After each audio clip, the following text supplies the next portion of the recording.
Good morning, everybody. Okay, my name is Officer Madison. Yes, my sister is Heather Kirkland. Y'all know her? Well, just right in time. Okay, what I do is I teach the DARE program at the Brewton Middle School, okay? Last 2 or 3 years I was there full time. Now I only teach on Thursdays, and I'll commend your teacher, Ms. White, because if I had to prepare a lesson plan for 5 days a week to teach you guys, I would go absolutely crazy. Not that I don't like it. In 2012, I went back to school. Excuse me, I got my teaching certification, so I teach in the school system. I work patrol. If you see that car, no, I'm not giving out free tickets to the circus, and I don't dress like a clown on the weekends, okay? So I actually patrol, I stop people, I write tickets, take people to jail, arrest people for drug possession. I'm on the SWAT team. I just stay busy. I stay completely busy. My wife tells me sometimes that she wishes I would just take days off, but I don't know how to relax when I'm off, so I just keep working, okay? Do y'all do the DARE program at McCall? Does Officer Smith come and talk to y'all? Okay, Officer Larry Smith. I've been knowing that gentleman my whole life. He actually knew me when I was a little bitty kid, so his wife actually teaches over at the Brewton Elementary School. She's a counselor. But I'm sure Larry does a fine job. Somebody tell me what they think the definition of drug means. Raise your hand. Let me slow up a second. DARE rules. Raise your hand. I will call on you, okay? If everybody's talking at one time, I can't understand one person, okay? So with that being said, tell me what DARE drug means. I know the word drug. What does the word drug mean to you? Anybody? Yes, ma'am. I think the word drugs means that it means that it takes over you, you know? Yeah. Like you're not yourself when you take it. You're doing stuff that you'll wake up the next morning and you don't know anything that happened. It's possible, that's right. Yes, ma'am. Kind of like hallucinate. You could hallucinate off, it could be a symptom of taking drugs. What else? Yes, ma'am. You might feel dizzy. What else? You start going crazy. You could start going crazy. My wife tells me sometimes I don't have to take drugs. I'm just pure crazy anyway. You're back in the back. Oh, it's bad for your health. It is bad for your health. Okay, as far as the DARE program goes, what our definition of drug is any substance other than food that affects the way your mind and body work, okay? So if I put anything in my mouth other than a cheeseburger or McNuggets or pizza, what's something else y'all like to eat? Well, that's not just cake. What do you like to eat? Salad. Oh, salad. I like salad now. Cake. Cake, cookies, cupcakes, Snickers bars, Skittles, right? What you get? Ice cream. Okay, Reese's ice cream. What if you put Reese's in ice cream? Would you like that? Yeah, that'd be awesome. Well, if I put anything in my mouth other than those items that you mentioned, it could be a drug, okay? Who likes to drink Mountain Dew here? Oh! Okay, keep your hand raised if you like Dr. Pepper. And Cherry Coke and Coke and all this other stuff. I raised everything I got. Okay, listen to me, hands down. Okay, there is an ingredient in those drinks that you raised your hands, you said you like, that is something that gets you addicted to those drinks, that makes you want to drink them all the time. Does anybody know what that ingredient is? Sugar. No, raise your hand now. What is it? It's in coffee too. Caffeine. Caffeine, okay. Caffeine is the ingredient that actually it gets your body craving that drink, okay, whether it's the Mountain Dew or the Cherry Coke or whatever it is, okay? Also, we're going to talk a little bit about, there's an ingredient in cigarette smoke. We talk about cigarette smoking, we talk about drinking alcohol. There's an ingredient in cigarettes that gets you addicted to cigarettes. What's that? Nicotine. Nicotine. I see Officer Smith has taught you all a little bit, okay? So things like caffeine in drinks and sugar and stuff like that get you addicted. Also, on the other hand, nicotine gets you addicted to cigarettes, okay? So if I said, hey, what's your name? Ashton. So I said, Ashton, hey, I got some cigarettes, man, let's go smoke them. What do you say? No. And if I say, why not? What reason would you give me? If you said, no, I'm not going to smoke cigarettes with you, then tell me why. It's bad for your health. Somebody tell me in what ways it's bad for your health right here. That's a big deal. And if you get lung cancer, what's the ultimate bad symptom of it? You could probably die from lung cancer, right? Okay, what else? What are some other symptoms? You can get COPD. Gray hair, not COPD. And does she have to have an oxygen tank and wear a mask all the time? See? Emphysema, things like breathing problems. Do you think people that smoke probably have more colds and upper respiratory problems? Maybe they have trouble breathing, bronchitis. Okay, what else? Mouth cancer. Mouth cancer, that's right. So let me ask you this. I'm not going to smoke, but I'm going to go down there and get me a big old can of Skoal and I'm going to take me a dip. That's all right, isn't it? Why is that not all right? It's not smoking. It could cause gum disease. Gum disease and mouth cancer, we've already talked about that. Throat cancer, okay? Can it also make my teeth turn yellow and nasty looking? And if I have nasty looking teeth, I probably got bad what? Breath. Ooh, and I don't want to bang my face with bad breath. Do you? You better have a whole pack of gum or mints or something before you talk to me. Okay, so we talked about nicotine. We talked about the effects of smoking cigarettes. What about alcohol? Does anybody know the legal age in Alabama to buy alcohol? Right here. 21, okay. So I'm 21, okay? So I'm 21, so I'm going to go down there and I'm going to get me a 6-pack of beer. And I'm going to come to you guys and say, hey, I got some beer. Come on, let's go drink it. It's okay, right? No. Why is it not okay for me to give y'all beer? Because we're under 21. Somebody had to tell me that before I knew it. Okay, so it's not okay. Also cigarettes. If I buy cigarettes and hand them to you, it's not okay because you're underage, right? Okay. Anybody got any questions so far? Any questions so far about what we went over? Any question? None? You look at somebody looking like, I wish I was in home, been asleep. I wish I was too, but hey. Yes, ma'am. Do you know what it is? Do I know what? Like the tobacco. Uh-uh. It grows. Oh, okay. I know what you're talking about, but I don't know a lot about that. Yes, ma'am. How many people have you had to pull over and search them? Many. I've lost count. Let me tell you really quick an example from, let's see, yesterday was Wednesday. From Tuesday when I was patrolling. I got a call about a lady that had wrecked her car into the fence. Do y'all know where Marvin's is in Bruton? The building supply place? Okay. She had pulled up there to go to Marvin's. She run her car to the fence. She got out, went inside, did her shopping. She come back out. They called us and said she's trying to leave the parking lot. We got up there. She backed her car out, and she turned it, and she backed into the same fence that she just hit with the front of her car. So I watched her pull out of the parking lot, got behind her. She was all over. She couldn't even drive straight. So I pulled her over, and I go up to the car, and I walk up here, and I stand right here behind the front window, and I lean my head in, and I say, I need to see your driver's license and your registration and your insurance. And she looks at me, and first thing she says is, okay, officer. She says, no. She says, oh, hey, Heath, how are you? My first name is Heath, okay? Or that's what I go by. So I looked at her, and I said, oh, hey, Melissa. It was a girl I went to school with. Okay, so sometimes as a police officer, I run into people that I know. If you ask my sister, I pulled her over one time. I didn't know it was her because it was nighttime, and I couldn't see. And by the time I got her pulled over, I felt really, really embarrassed. Okay, I did let her go. I didn't write her a ticket. But this particular girl right here, I got her out of the car, asked her to step out of the car. When she stepped out of the car, she could barely stand up. She about fell. I had to catch her. I put her back in the car. And anyway, I felt like she was a danger to herself and a danger to other people on the roadway. So I did arrest her. I took her to jail. And when we got her to jail, they searched her, and they found pills in her socks. She had stuffed pills in her socks. And I found an empty pill bottle that was not hers.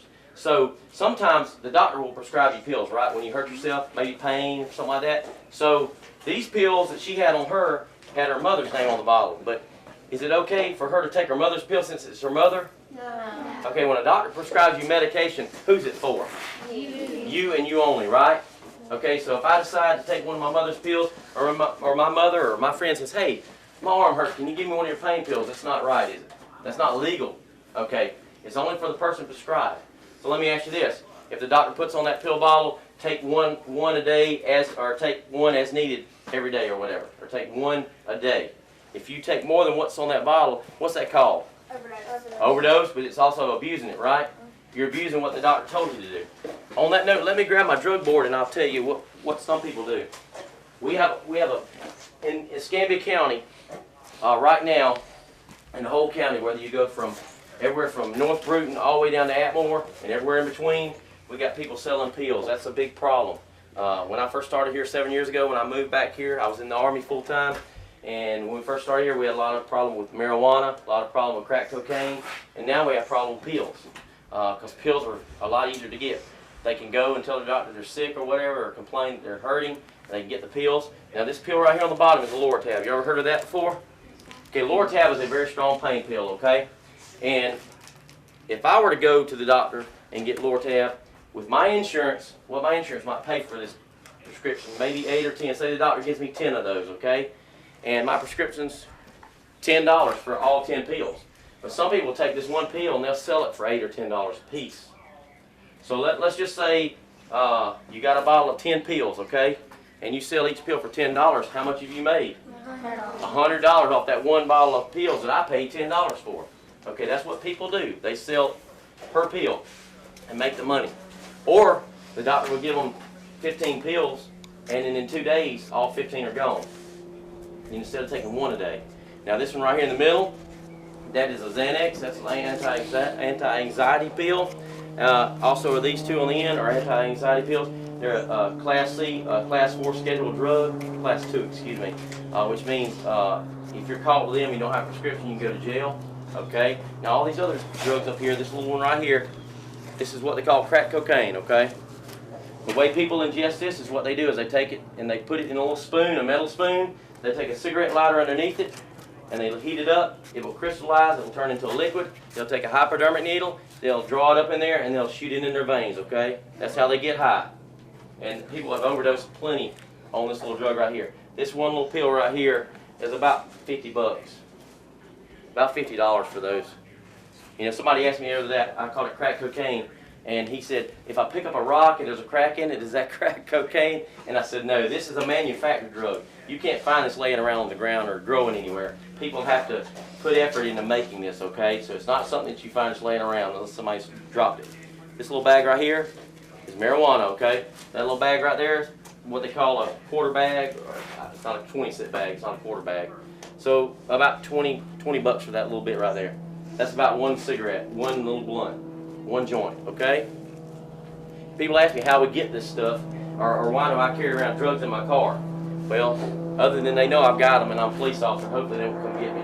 But what we do is when we arrest people, like the other day when I arrested my friend, or the girl I went to school with, we had confiscated those pills off of her, and when they put them into evidence, you know, they give me a 1 or 2, and I put them on my little drug board, okay? I've got to actually work on this. It looks kind of sad today.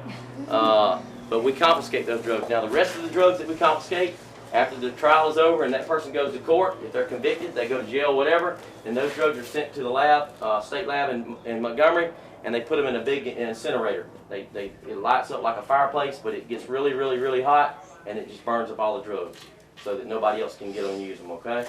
Anybody got a question about the drug board? Real quick. I was watching something one time, and it said that, I can't remember if it said California or somewhere else, but they were making like $500 selling the marijuana. Yeah. Well, see, there's some states now that they've legalized what they call medical marijuana, and people use it, supposedly use it for, you know, to help with the pain. A lot of patients that are cancer patients, when they're going through treatments like radiation or chemotherapy, they lose their appetite and they lose a lot of weight and they get real weak, and they use it to make themselves want to eat food. So, but a lot of people abuse that too. We talked about the overuse of something. If you have something and you use it in a way that it was not intended, you're abusing it, and we see that happen all the time. Yes, ma'am. Isn't marijuana the inside of a cigarette? Well, it's what we call the guts of the cigarette. Yeah, it's the leafy substance that goes in the cigarette. But, you know, they don't call that a cigarette. They call it a blunt or a joint. Okay? But a lot of times you will see people, we see it all the time, they'll go into a gas station and they'll buy some of these flavored cigarettes and they'll dump out all the tobacco inside of them and they'll stuff it full of the marijuana because it gives the marijuana whatever taste. Because you can buy the cigarettes, you'll see them. Some say they taste like cherry, or some taste like apple, or they market these things so that people will buy them. They'll sell them in singles, and people will dump them out. A lot of times when we arrest people in their car, you'll see where they bought one, and they'll dump all the cigarette out on the floor, and they'll pack it with the marijuana to smoke it. Yes, ma'am. I have a question about Xanax. About Xanax? How much can you take it? Oh, I don't know. I don't know. When I was in the service, full-time active duty, when I was overseas, they prescribed me a prescription for Xanax, and I just took one a day because we were overseas. I was stationed in Ramadi, Iraq. We were right outside of Baghdad, and it was stressful, and a lot of soldiers took them. Thankfully, when I got back from overseas, I did not take them anymore. I don't take them now because I don't have as much stress on me as I did when I was overseas and people are shooting at you and blowing up bombs. But She takes like 5 minutes. 5, whew, that's a lot. Okay. Listen, the reason why we're out here, guys, and I didn't mention this at the beginning, I'm going to wait till the end, is that whatever you do, wherever you go, we want you to make safe and responsible choices. I think there's a booth over here on the other side of this barn where there's some four-wheelers. I think they talked to you about riding four-wheelers and having a helmet and being safe like that. But whether you're riding a four-wheeler and you decide I'm not going to wear my helmet, or whether somebody approaches you on the street or you walk down getting off the bus and somebody says, hey, let's smoke some weed, let's drink some beer, I want you guys to make safe and responsible choices because listen to me. When you make a choice, whatever you do, sometimes you think, well, it just affects me. Well, how many times have you seen somebody do something, and when the end result is that it affects not only them but their family? Let's just say that somebody offers you some heroin or offers you crack cocaine, you decide, I'm going to inject my veins. Well, what if that's the first and last time you ever do it? What if it kills you? Who else is affected when that happens? Other than you, you're dead. Your family, right? Your family misses you, right? So it not only affects you, but it affects others around you. Yes, ma'am. It's like sometimes when that stuff happens, sometimes it's not the bad people that get hurt, sometimes it's the good people that did the right thing that That is a wonderful, wonderful observation, a wonderful comment. It's not. A lot of times it's the good people that have had no interaction with that drug or whatever that get hurt. They end up missing somebody. Or if I decide to get out here in my vehicle and I decide I'm going to drink me a 12-pack of beer and I get on the road and start driving and I hit another vehicle and I kill somebody, right? Now not only have I ruined my life, if I live, I've ruined my life because I'm probably going to prison for the rest of my life. And then I've ruined somebody else's life because I took their life because I was careless and I was irresponsible. Anybody else? Let me show you my weapons real quick, okay? Everybody likes to see those. Okay, this is the taser, okay? This cartridge right here is a 25-foot cartridge.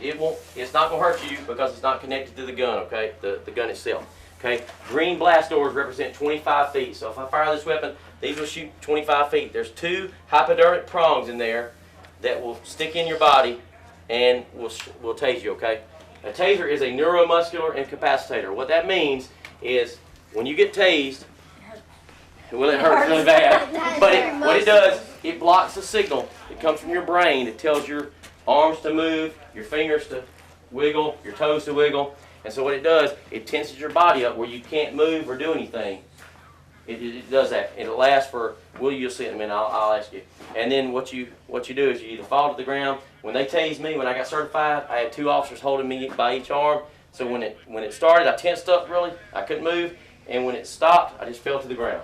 Because it was just like a release. It was like all my muscles relaxed at that time. So I'm going to shoot this. See that little red dot? Wherever that red dot is, when I fire the taser, that's where it's going to go. I'm not going to fire this one, because if I fire this one, I'll have to go get another cartridge, okay? But what I'm going to do is I'm going to fire this right here, okay? But it's not going to shoot out, so I don't want anybody to think it's going to reach out and touch you, okay? I'm just going to point it up kind of the ceiling, okay? Now listen, where you're looking at, look at me. You're going to look right here where this metal prong and this metal prong is, okay? And it's not going to shoot anything forward, so there's no risk of anybody getting hurt, okay? But I want you to listen closely, okay? And I want you to watch closely, because you may miss it, okay? Why are you holding your ears? Don't be loud. It's not real loud. Like I said, you may not even hear it. You may not even see it, okay? You ready? Okay? No, take your hands off your ears. It's better when you hear it. Okay, you ready? Is everybody ready? You may miss it. You may not see it, okay? Ready? Y'all see that? Okay. How many seconds do you think it lasted? About 10. Okay, 5. It lasted 5 seconds, okay? Real quick, the only way this is going to hurt you without that cartridge is if I put it on my skin. Okay, let me turn it off first before I take this up. If I put it on my skin right there, or I touch clothes or something like that, or wherever I touch them, it's going to tase them, okay? When I touch them like this, that's called drive stunning, because if I push it in them, and I'm doing like that, I push it forward when I do it, okay? I don't have to push forward, but when those electrical volts arc between those 2 metal prongs, that's what shocks people, okay? If I put it right on my skin, in a day or two, I'll have a line right there where it burned me, okay? Okay, any questions about the taser real quick? I wanted to tell you something. I ahead. got a friend that's a policeman, and Yep. We asked him if the taser or the pepper spray hurts for us, and he said the pepper spray because whenever you get home and you get a shower, because all of it pours down in your eyes. He's exactly correct. What When I did was tased, it hurt for the 5 seconds it tased me, okay? And after that, I was fine. Now the next day, how many people like to work out? Go to the gym, maybe lift some weights? Okay. You know how if you work out too hard and the next day your muscles hurt or real sore? That's how it felt with me. And being an older gentleman, everything hurts nowadays, I promise you. So it hurt me really bad. But now, when I was maced, I got maced about 11 o'clock in the morning, and about 9 o'clock that night I was still feeling the effects of it. My face looked like I had been to the beach, and it was sunburnt, and my face was swollen because they shot me right in the eyes, okay? Question, real quick, we gotta move on. You can buy tasers off of eBay. You certainly can. Now these right here, these right here, they market these to law enforcement, military personnel. They do have other tasers that you can buy, but not the X20, not Taser International. Yes, sir. So that cartridge over there just has like wires that It does. let the electricity travel through. Who has a BB gun or pellet gun? Does any of them have a CO2 cartridge, a compressed air cartridge? Okay. Well, that little cartridge right there has a compressed air cartridge in it. And what happens is when I fire this taser, that electrical current that runs between these two prongs, it makes that explode and shoot out. Okay. I wish I had about 10 more minutes for you guys. Thank y'all for being attentive, and I hope y'all have a great day. And thank y'all for coming. Okay. Thank you.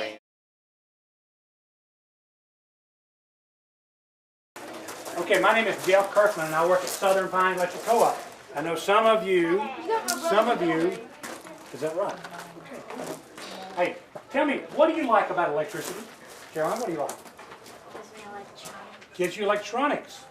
You charge things, keep them going, keep them playing for a long time. Who else likes something about electricity? What do you like? It can keep your like TV. Televisions. What else? What else? Patrick, what do you like? Keeps the pool heated. Keeps the pool heated. You found out about it yesterday, didn't you? Yeah. It helps you live. It can. You know, a lot of times when the power goes off now, we have so many people on breathing machines. They're calling us immediately trying to get, we have certain numbers now that come up red when they call in, that they have a medical emergency, and if we're going to be out for extended time, we try to call them so they can make other accommodations, because it can be life support for them. That's correct. Well, you know, it provides a lot of things for us: air conditioning, heating, TVs, electronics. It keeps our phones charged, all this type of stuff. So electricity is a very good thing to us. But you know, can you imagine having life without electricity? Go home tonight and you don't have power. Next week, no power. You're not going to have power for a month. You know, there are some people in the world that don't have power. And they won't have it next week. They won't have it next month. They may never have electricity. Can you imagine that? It's kind of hard for us because we see it as necessity. It's just, when you go flip the light switch, it's supposed to be on. And if it's not on, then we get upset, right? It's just got to be there.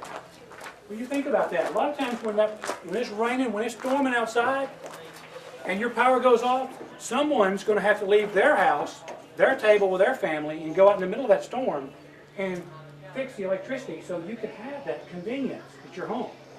It's just a convenience.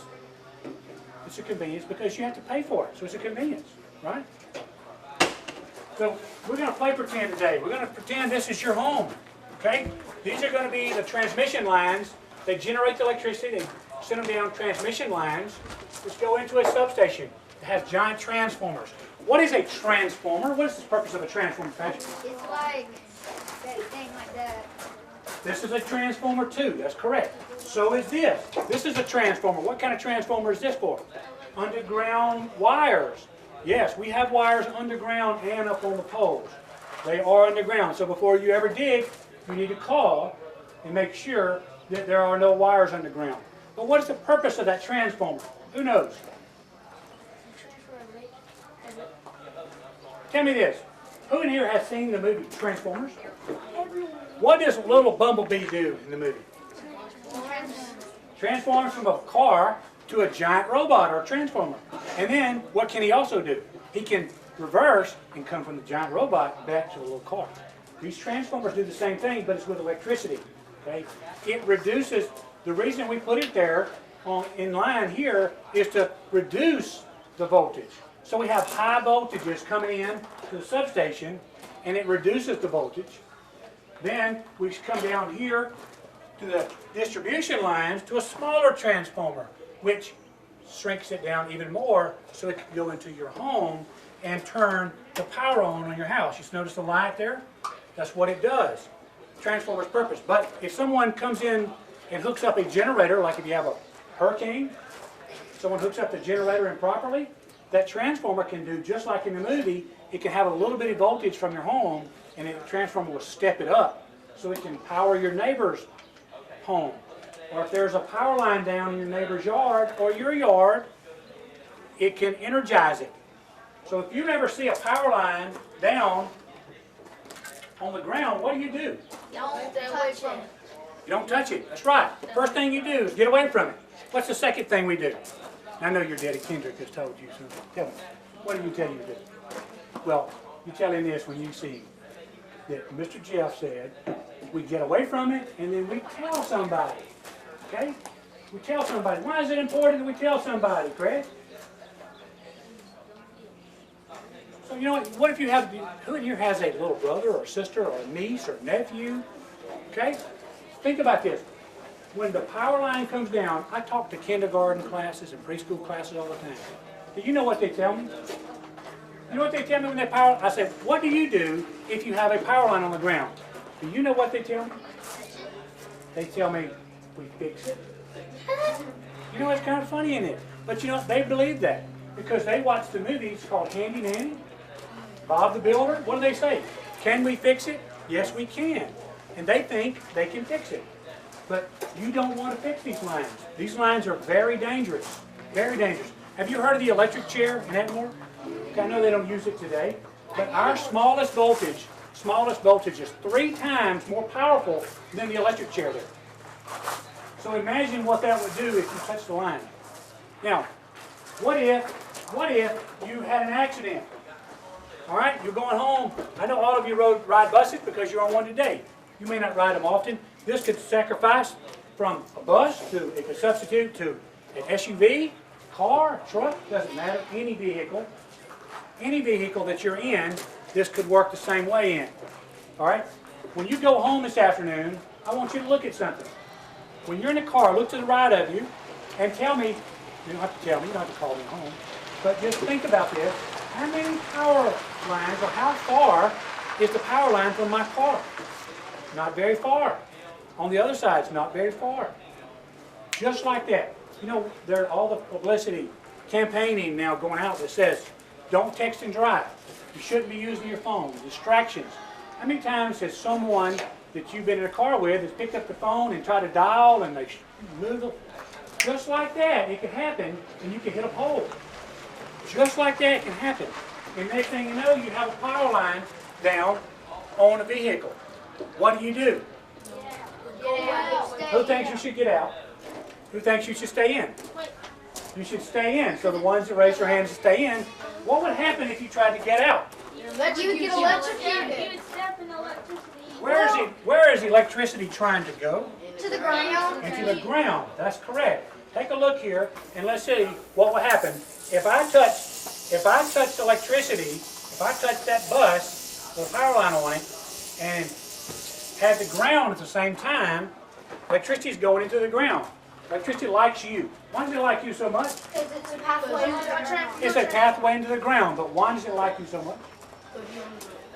Well, you are on the ground, but why does it like you so much? Mr. Norsworthy. Because your body is made mostly of water. And impure water is a very good conductor of electricity. So what does that make you? A conductor or an insulator? A conductor. A conductor. Now I'm wearing something to protect me, okay? These are called rubber gloves. All right? Does that mean that all rubber works the same? So I can put these gloves on and it's safe for me to touch it? No. That's correct, it's not. What about your shoes? You have rubber on your shoes. Does that mean it's safe for you to touch it? No, it's not. That's correct. These are special gloves and we have to have them tested. We rotate, we have a company to come in and check our gloves to make sure that they are what they say they are. They protect a certain amount of voltage. It doesn't take but a small pin, like if I have a splinter in my hand, get it out, a small pinhole, electricity will find it and get in there and it can electrocute you. So we have to test these gloves. All right? So if you're in there, have an accident, power line falls on the bus, you should stay on the bus. What if the bus catches fire? You get out like this and trickle away. Patrick, come up here and show us. Hold on. Wait a minute. Come up here. All right. Now, we're standing. Let's stand here right there. Okay, we're going to be standing right there. The bus is catching fire in the back. All right? We're standing there. What's the first thing we're going to do? What's Patrick going to do first? No. What's he going to do first? Get out. Nope. What do we use these for? Seeing. What are we looking for? Power lines. Because sometimes when people when they hit a power pole, it busted, okay? And sometimes it will prop up and it sticks up this high. Sometimes this high. So different levels. Depending on how hard they hit it and how that pole breaks, it can stand up and still not be on the ground. So it may be this level. If we jump off the bus, Patrick, into that power line, then we're going to hit another power line. Does that make us safe? No, it does not. So we have to look before we jump. There may be a power line on the ground. There are 3 here, but there may be 12, there may be 15, there may be 2. We don't know. That's why we have to look before we go anywhere. Okay, there are no power lines in front of us. What do? First of all, our feet go together and they stay very tightly. They stay tight. You stay together. Well, you have to jump first. Yeah. All right, but we have to keep them together.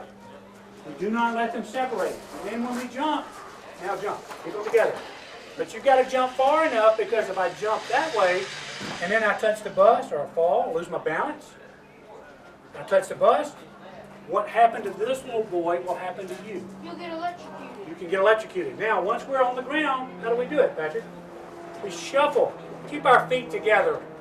Feet together, slowly move them, looking as we go, because, oh, there's a line, so we got to now turn and go a different direction, okay?